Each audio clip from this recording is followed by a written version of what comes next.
করে লাইভ হচ্ছে, লাইভ দেখতে পাচ্ছে পুরো ভারতবর্ষ।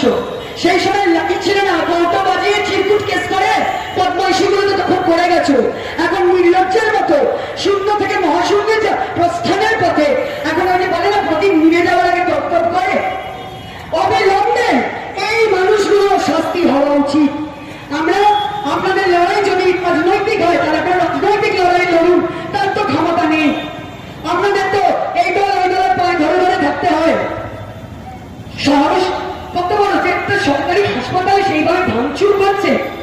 আমার এইটুকুই বক্তব্য যে আমিও মানে কি বলবো, আমার মা বলেন যে সায়ন্তিকা আমার মেয়ে, সায়ন্তিকা আমার ছেলেও।